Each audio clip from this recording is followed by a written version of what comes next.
Wake that ass up. Early in the morning. The Breakfast Club. Morning, everybody. It's DJ NV, Jess Hilarious, Charlamagne the Guy. We are the Breakfast Club. We got a special guest in the building. Yes, sir. Omarion. Hey. Welcome back. The good brother O. Hey. What was the routine this morning, man? What did you do? Did you wake up, pray, meditation? What was it?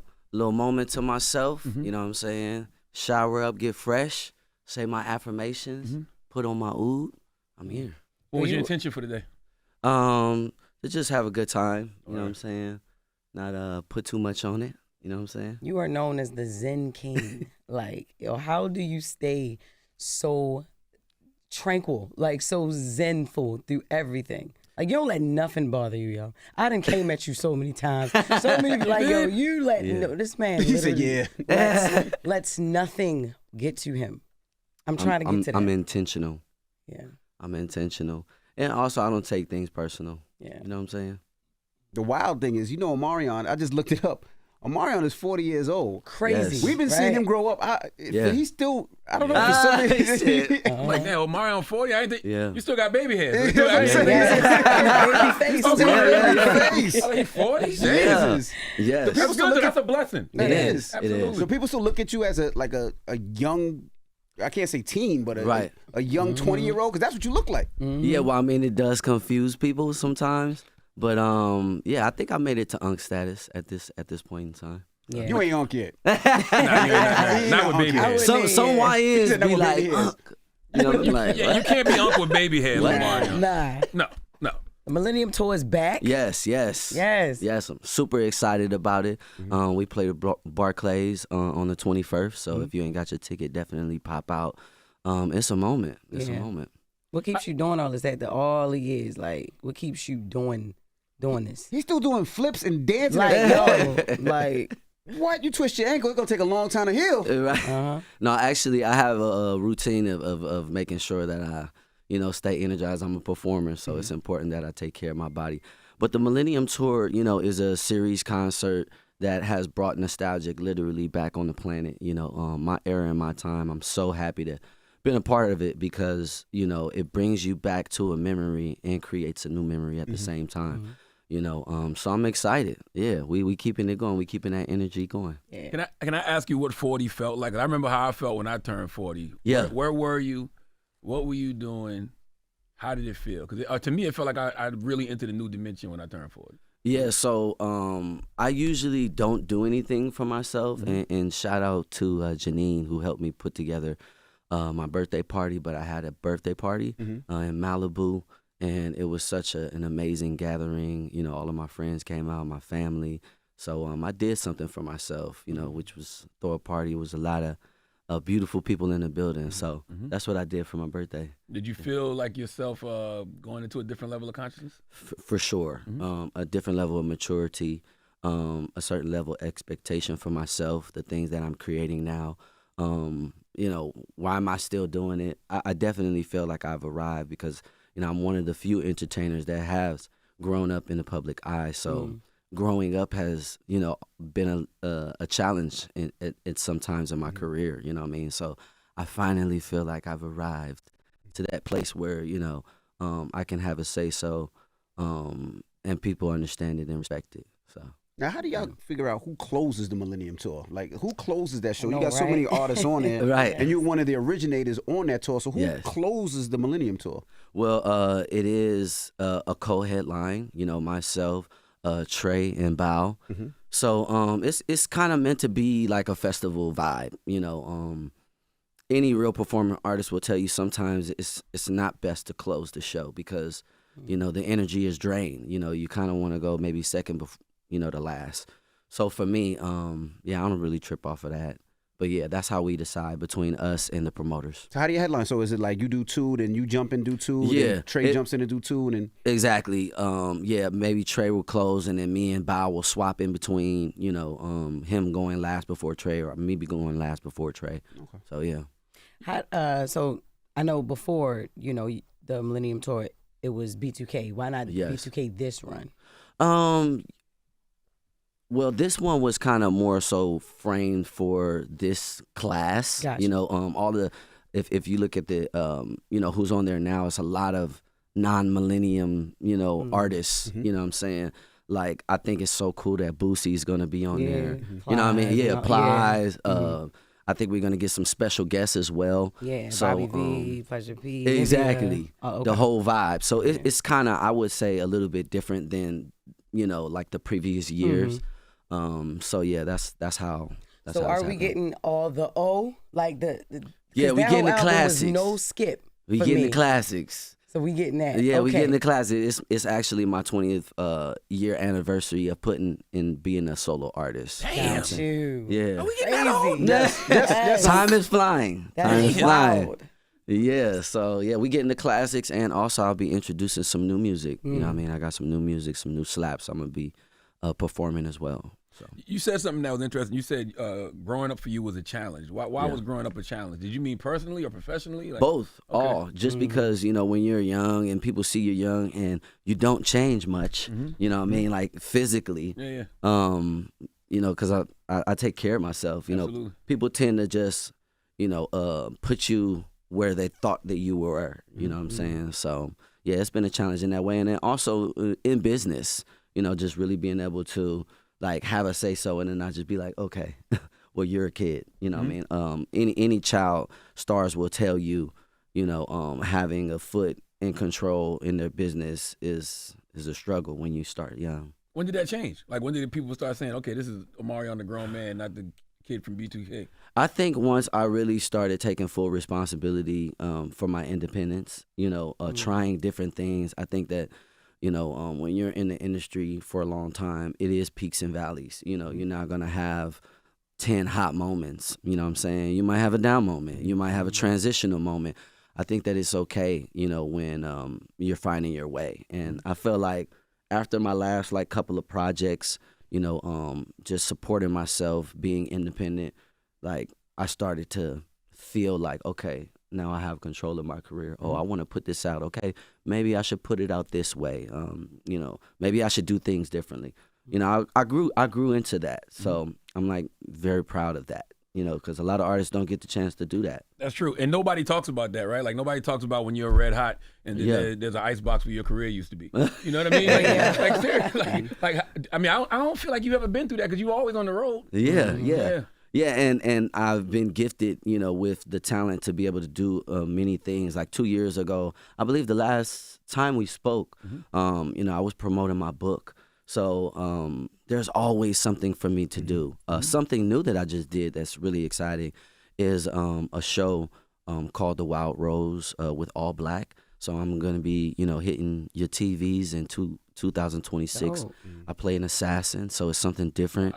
Oh, first of all. Yeah, I'm doing fighting scenes. I'm socking and popping. Wow. So you will be seeing me in The a whole Zen new... King is now an assassin. I mean, I'm acting. Exactly. Right. But, right. the real true measure of an actor is to tell the truth. You know what I'm saying? So get to show a different side of myself. I'm excited about that. I feel like that's a natural transition for all you flexible guys. Like seriously, Chris Brown, y'all should be doing action movies. Yeah. Whooping ass. Yeah. That's a part. And I got a different respect for you now, right? And I'll tell you why. So my daughters dance, right?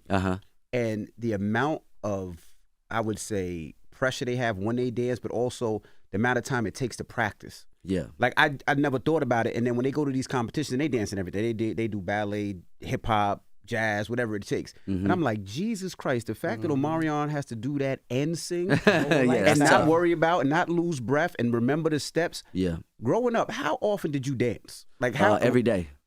That was like a big part of my existence and my career. Dancing is second nature, and the singing part too. The breath.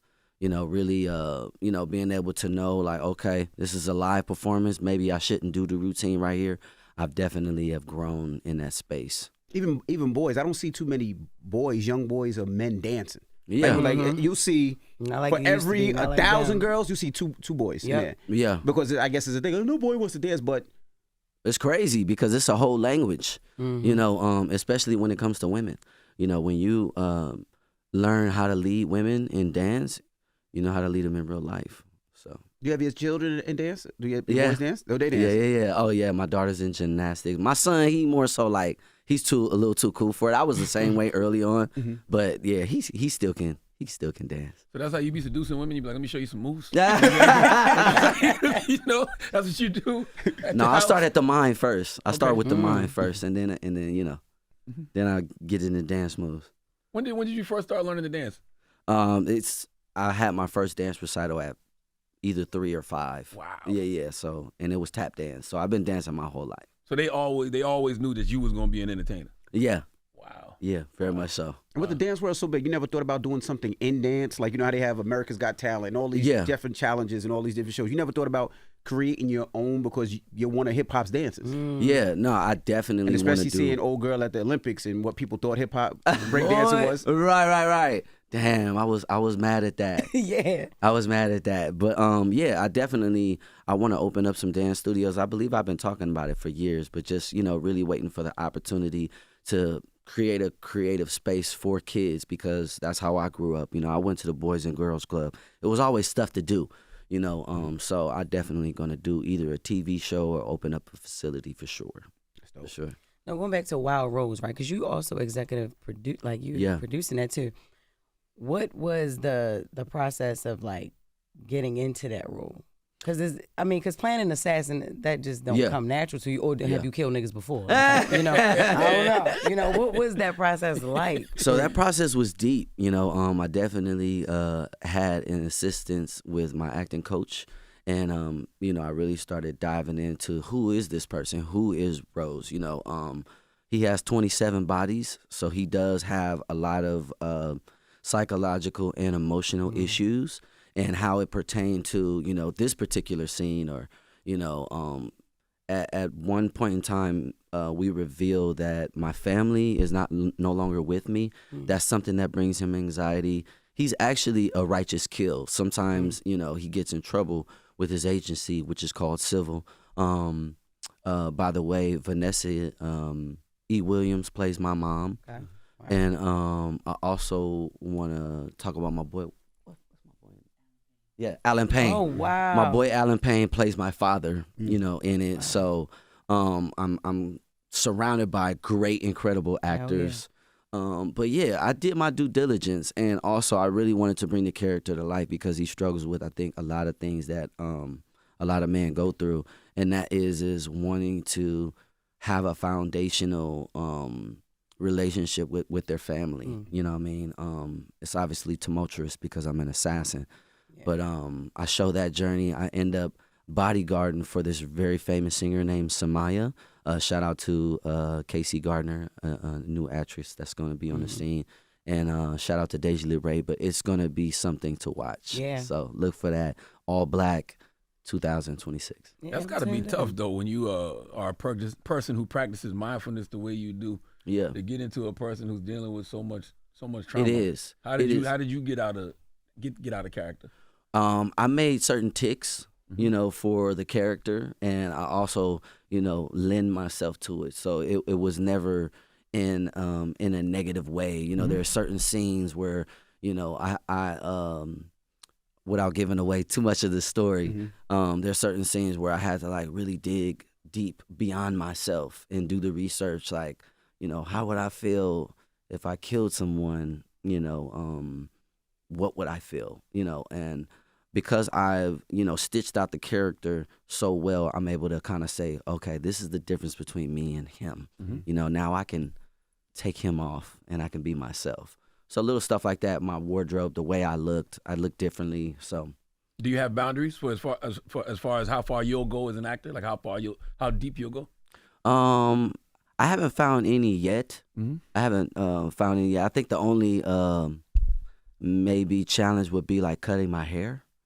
Yeah, because, you know, my hair is sacred to me. It's something that is spiritual for me too, my spiritual antennas. So that's like I went out for a bunch of different roles. Actually, I went out for a Sammy Davis Jr. role.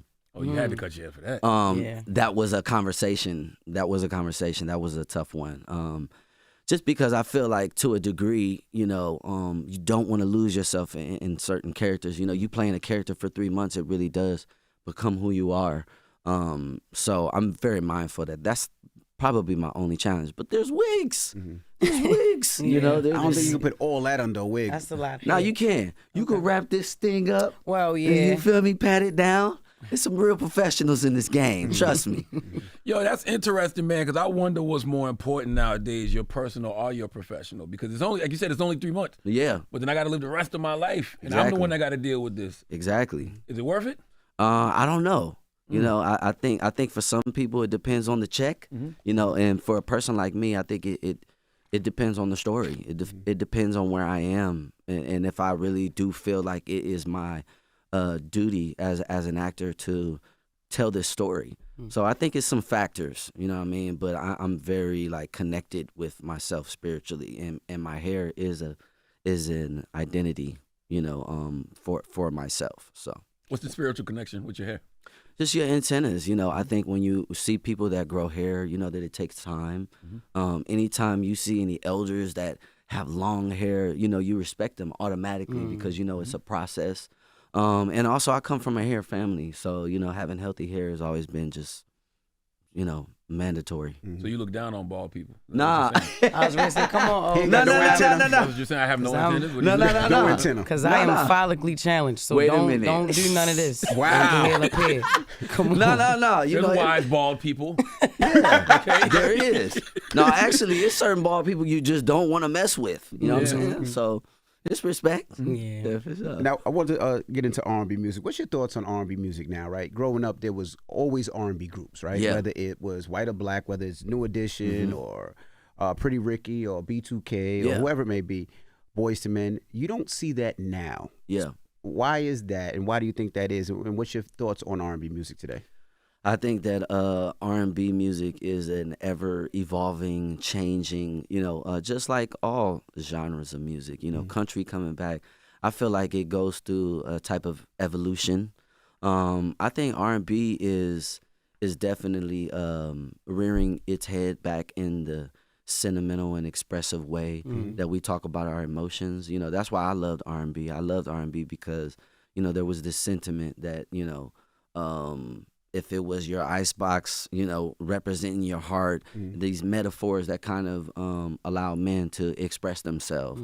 So I feel like it's in a dope state. Like one of my favorite songs out right now is Mutt by Leon Leon Thomas. Thomas. Yeah. So it's like when people like him and, you know, some other new artists that, you know, have really put the time in to express their emotion. I feel like it's going back. I was talking specifically groups. Oh, okay. You don't see that anymore. Do you think people don't Yeah.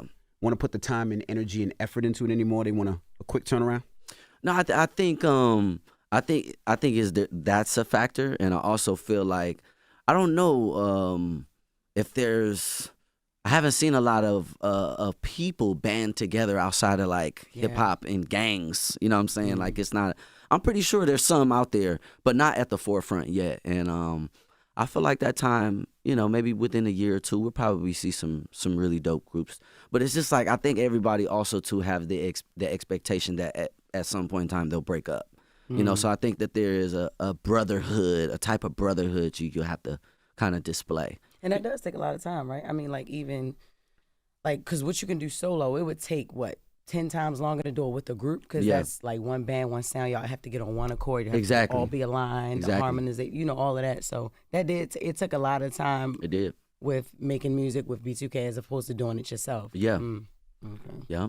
Can you have a great group, or maybe even a great R&B singer without artist development? I feel like that's what's missing from the game. That is missing from the game. Yeah, and I would say that is the reason why, you know, for us, you know, when I was in the group, that we had the run that we had because we spent so much time together.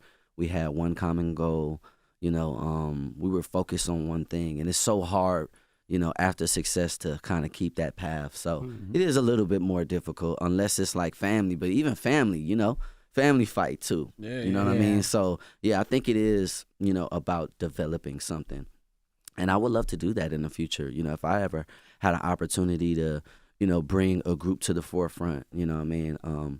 I feel like that's what's missing too. It's just like having elders, having people that have gone through certain experiences. It's like, you know, some of the YNs, you know, they don't have big homies. You know, they don't have people that could be like, I'm going through this, you know.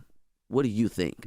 I can't wait for the game to get back to that place. And also, you know, when Jagged Edge was here, Yeah. they were talking about people don't sing to the vagina anymore. Yeah. Yeah. Like they don't ask. They don't That's facts. beg. Why are you looking at me like that? Cause you talking. This guy crazy, yo. That's what you mean. They don't ask. They don't beg anymore. Yeah, the vagina has changed. Has it? Yeah. You can get them never made, you heard can get them that made before. now. You gotta make sure they're not genetically modified. First of all, Yeah, the vagina has I thought changed. vagina was the same. What do you mean it's changed? they changed. They definitely changed. Yeah, I feel like, there's this thing called soft girl era, you know what I mean? And I don't know, I feel like it's so materialistic, you know what I mean? Like in order to really, swoon a woman, you have to really find a particular type and you have to appeal to her, differently than you maybe had to appeal to her, generally speaking, back in the day. You know what I mean? So I would say it's different, how you can wake up those senses. It depends on the woman, you know what I mean? Because some women will not be turned on by a nice guy. You know what I mean? Some women get turned on by assholes and people who are disrespectful and call them out their names. Some women are really just into that. You know what I mean? Some women, vagina only get wet with money. You know what I mean? So yeah, I think it's a little bit different, and you have to be more specific if you really want to entice a woman. You know what I mean? Lyrically. Doesn't that require us to vibrate high though? And what I mean by that Facts. is like, if a woman is only used to eating fast food, but she out the country and she eat a real fruit, and you like, damn, I didn't know mango in tastes like Jamaica. that. Ooh, you know what I'm saying? Yeah. So don't that require us to vibrate higher? I agree. Yeah. I agree. That's the tip I'm on. You know what I mean? Outside of being mature and having my experiences, really just being able to have a good conversation, an in-depth conversation.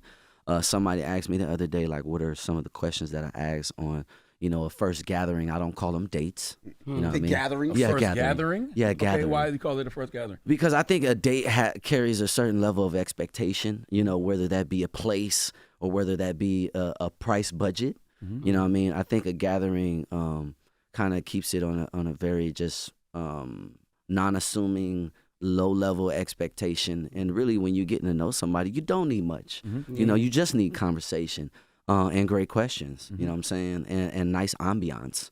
So, yeah, for my first gatherings, I ask very serious questions, like, what is your purpose in life? You know what I mean? What is your intention with this dick? I'm sorry. Man. I didn't know Damn, you just going to jump straight out the... Whoa! What you gonna do to it, baby? That's not a gathering. Yo. Yeah, that's a great question. Do you know what you're doing, baby? Do you have enough experience? But yeah, Christ. questions like that. But I think you set the tone because they see you, so they see you on Instagram. They see how you've grown and evolved. They see what you on, so they feel like they got to be there too. I would think. Yeah. I mean, I definitely have my own personal challenges as well because, again, we are a vibration of people, you know what I mean? So sometimes things can look good on the outside, but then once you really get into it, you like, ooh, there's some things you have to fix that I can't help you with. You know what I mean? So I always give myself room. I say that my timeline is like 2 years. I give myself 2 years with a person to really figure out if I'm going to continue with them. You know what I mean? I got to see their family. I got to see their best friends. And we actually have to go through something to see if you can be in my life. Have you ever been turned off by a woman's trauma? Because you can't be a person's healer. Yeah, for sure. Okay. For sure. I think particularly women that overdrink, you know what I mean? It's really hard because they mask it with the drink, in a good time. You're never able to really see, you know what I mean? Like, so fasting is a part of, being with me too. Has that ever been too much for a woman? Has a woman ever said, look, man, I like you, but I'm not with all of this mindfulness stuff that you on? No. I don't really run into that issue. And I don't frame it in the way. It's just more so like, yo, let's be healthy. Like, I'm about to go on a fast. You want to join? You know what I mean? It's no pressure. So what does the love life look like for today? I mean, to be fair, I have 2 beautiful and amazing kids. And, any parent will tell you once you have kids, the love level is just Hell yeah. astronomical when you have kids, you know, because they love you. They don't care what you did yesterday and today, you know. So I'm just chilling right now, you know what I mean? I'm first generational wealth builder, so I'm still focusing on continuing my legacy and building for them. You know, I have a friend or two, you know what I mean? But you know, it's nothing serious. Okay, cool. Now we've seen your love life play out on TV a little bit. Yeah. Would you ever do that again? Have your love life? Never. Not again. Not again. Yeah. Nah. I think. Did it hurt you or help you? I think a little bit of both. Yeah, I think in order to really transform as a man, you know, it had to be a little painful, you know, in order for you to change and be like, oh, I don't want to go through that again. Yeah. But yeah, I love, and I'm definitely not a person that's like so hurt that I can't open myself up to it. So. Yeah. Is everything better with you and the mother of your children? Yeah. We're in a better place. That's what's up. We're in a way better place. I mean, you know, Mega's 10. My daughter, she'll be 9 March 7th. So, you know, they're getting older. So, you know, time really helps things. So, yeah, we're in a better place. Have you ever? How do you avoid trauma bonds? I ask questions. You know, I ask questions, and I think that is what, you know, gives me the foresight to know, like, oh, okay, this person is on that level, you know what I mean, to make sure that I'm not, and also I check in with myself, you know what I mean, and I'll make sure that, you know, I'm dealing with whatever personal issues, I handle it. So that's how I. Now, you know, I gotta ask you this. I seen a TikTok go viral where I was about to say B. Simone. Raven Simone had said she was pregnant by you a long time ago, like in the younger days. When the hell that happened? So this is, you know, the internet is a wild place. Absolutely. So if you look at the regular, the normal interview, the regular interview that they did, someone edited it, and they had her saying that because what happened was she was saying on set that, you know, they have this certain level of expectation, and people thought that she was pregnant with my child while she was with K Young. Okay, yes. so they cut it. Yes, they edited I got you. Yeah, so she didn't actually say that. Okay. Yeah, she didn't say we. But were you ever messing around for somebody? No. That was all speculation and everything like that? I never been in a room butt naked with her. You know what I mean? Right. So, okay. Yeah, but we did live in the same apartment complex when we were younger. There was this complex back in the day. All of the entertainer kids stayed there. So Yeah. Really? Yeah. It was like a complex with all like. Yeah, I mean everybody that was making money. Really? Yeah, everybody lived there. 3LW lived there. Raven Simone. A bunch of actors. Yeah, just a whole bunch of people. It was in Studio City. That felt like a TV show. Yeah, I was ready to say that's what's up. Just Before like the TV show. Yeah. Yeah, it was pretty fun going to the gym and seeing whoever. Yeah. Like, oh, okay, you working out today. Now, what time you was applying a little bit of pressure on Nia Long? Can't blame me for that, my brother. Yeah. Can't blame just me for a that little. one. I Just a saw little. her this weekend. Well, I didn't see her present, but I saw her on Instagram at Floyd Mayweather party. Oh she's my beautiful. God. Oh, She's beautiful. I would love to work with her. I would. I'd love to teach y'all to dance. I would love to work with her. Have you ever really shot your shot?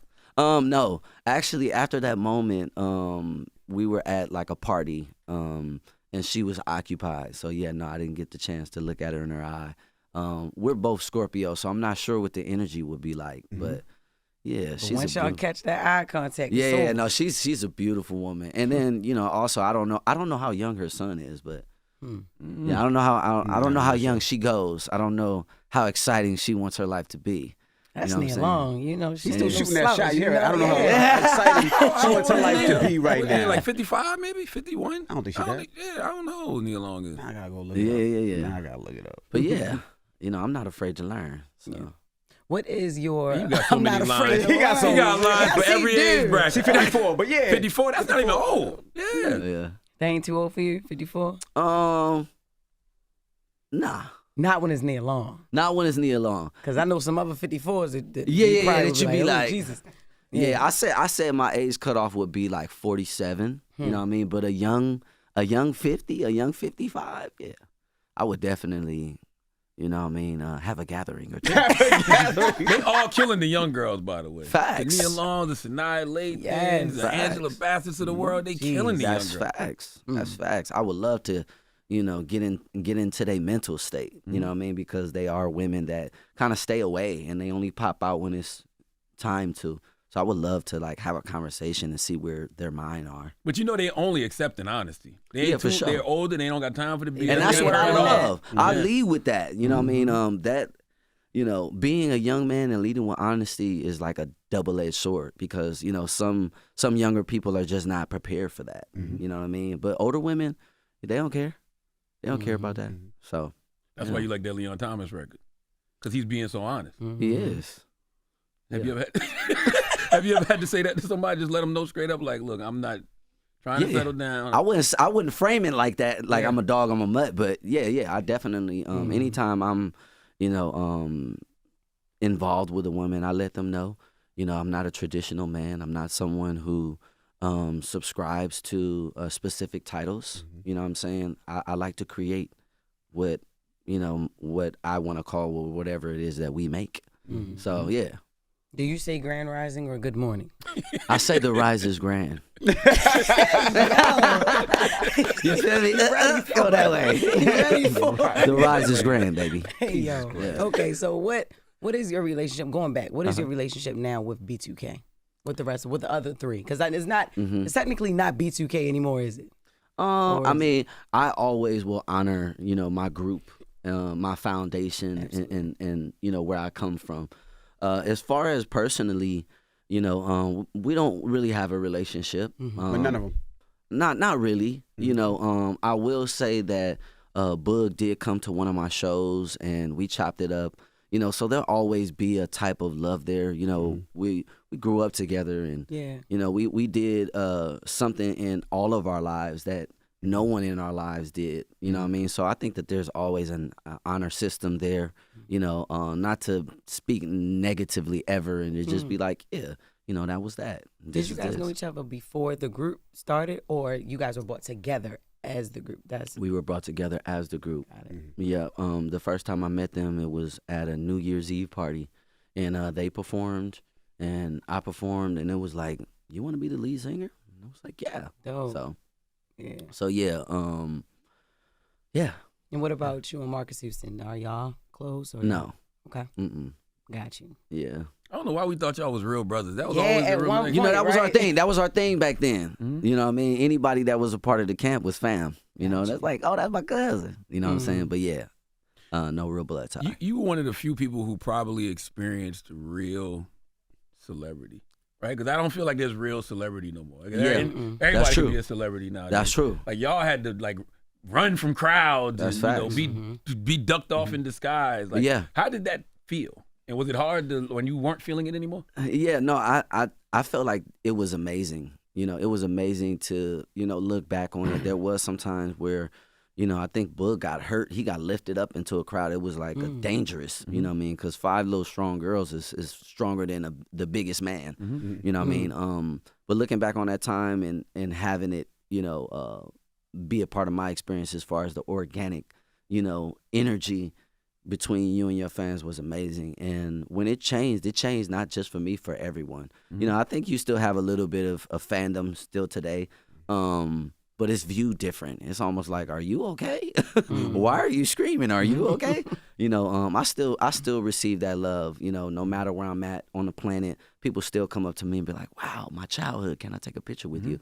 So I always appreciate, you know, the influence that I've had on people's life experience through music, through movies, so yeah, I don't feel no way about it. You know, I definitely feel like, you know, a sort of an elder on the scene, you know what I mean, that has had all the experiences. So it's just different when you were a child star. That's what I'm saying. That I guess that kid fan base. You know what I mean? Like they act different than everybody else. Period. Yeah.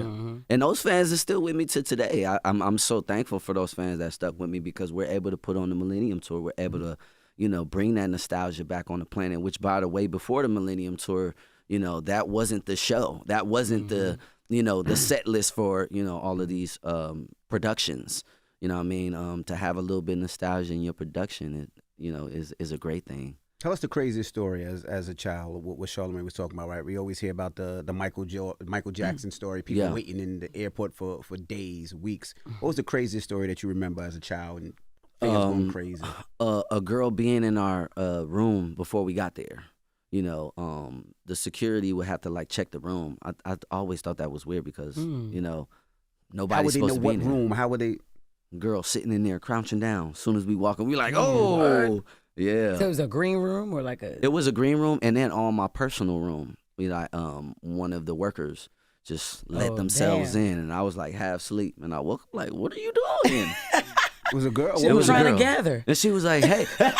She was trying to gather you. I'm like, while I'm asleep? No, what are you doing? No, you gotta go. Damn. Wow. Yeah. So that was when it was like a little scary. That's when you was a kid. Yeah. Jesus Christ. Damn. Yeah. When were you able to like walk around a mall by yourself? Because I know there was a point y'all couldn't even do stuff like that.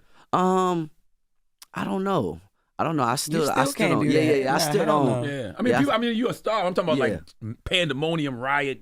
Oh, maybe that happened after the group separated. Yeah, after the group separated, it shifted. Because if you walking in the mall with B2K was already 4 people and then plus 4 security guards. It's like you in there and you a mob. You know what I mean? So people are like, but if you want to do things quickly, you go alone, and that's what I learned. How to be stealthy. So yeah. Did you find that your fans grew with you?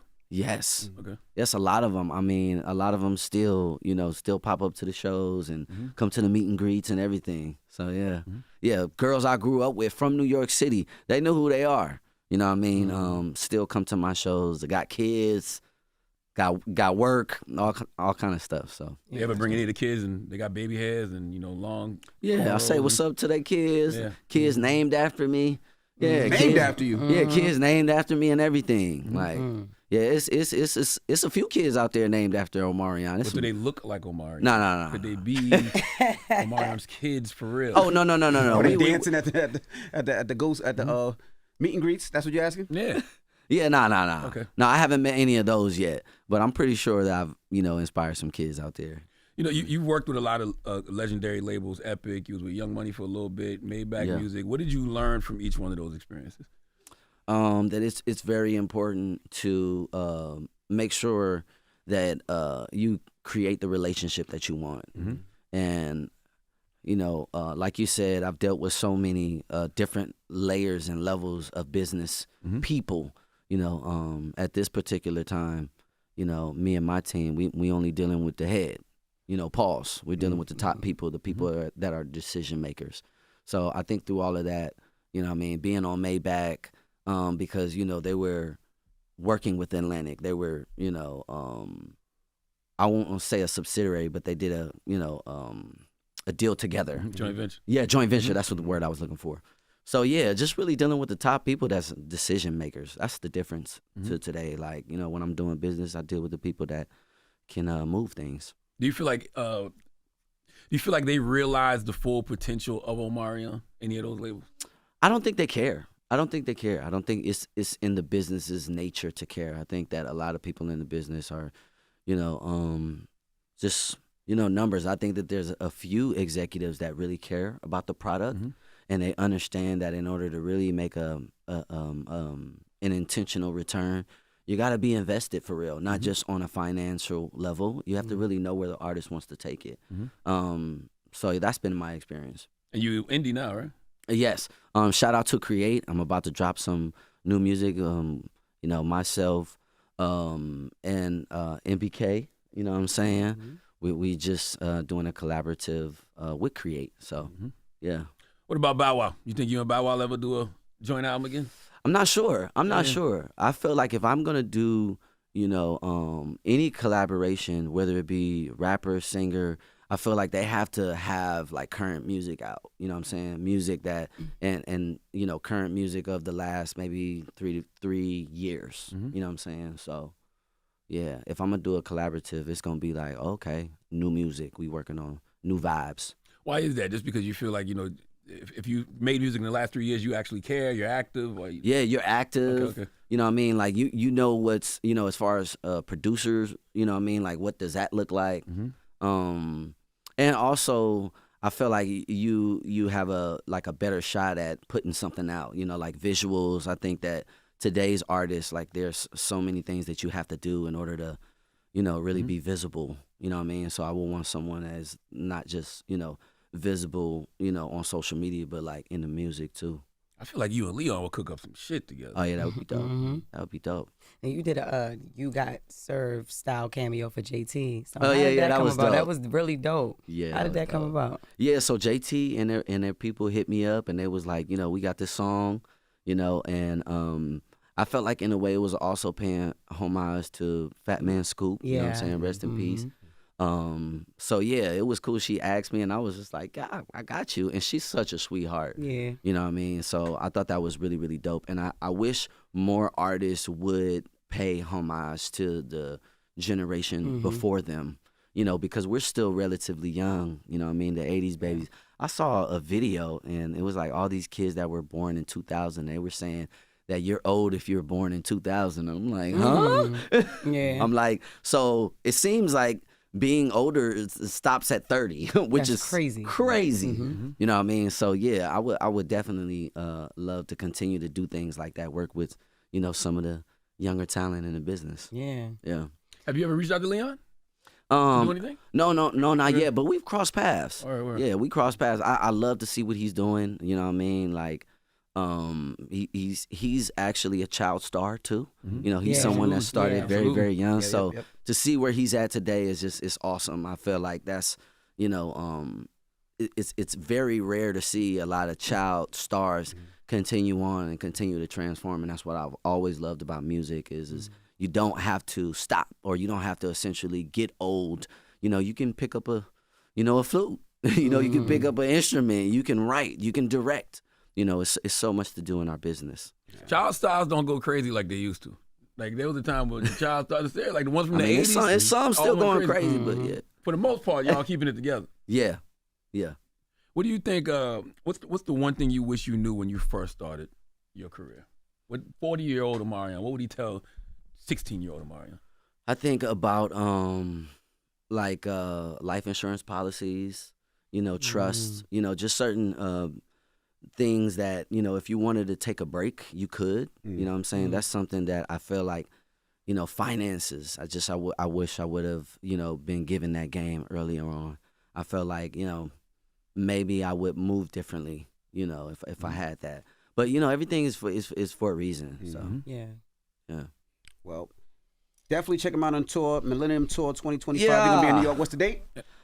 We at the Barclays, March 21st. Y'all pop out. No, March 17th. Oh, it's March 17th? That's what it says here. I don't know. Maybe Well, let it listen, change. for my city, because I know Baltimore will come out Yeah. March 16th. He's at the Okay, CFG it's at Bank 17, Arena. okay. And then Barclays is the next day, March 17th. in Oh, well, Brooklyn. excuse me. I done messed it up. Don't listen to me now. All right. I'm looking forward to the music, man, because I'm always like, you know, brothers that are practicing mindfulness and, you know, really dealing with their emotional well-being. Yeah. I like to see how that translates in their art. Yeah. So I'm looking forward to the music. I'm Most looking forward definitely. to Wild Rose, the new series that Come you got on. coming in 2026 on All Black. So I'm looking forward to that. Thank y'all so much. And just I so I know, we appreciate seen Drake beat you in the dance battle too. Drake. Yeah, him and Drake had a dance battle, and Drake killed him. I don't believe that. I didn't even see that, but I know that didn't happen. Destroyed him I Where? don't believe that. y'all. I don't believe Where that. was this? at his birthday party. Oh, he was at the birthday party. Drake Yeah, killed I him. was keeping it light. Nah. Yeah. Light skin, we up one. I don't believe that happened. It was your birthday party? No, it was his. Oh, okay. All right, well, it is. It's the Breakfast Club of Omarion. Yeah. Wake that ass up. Early in the morning. The Breakfast Club.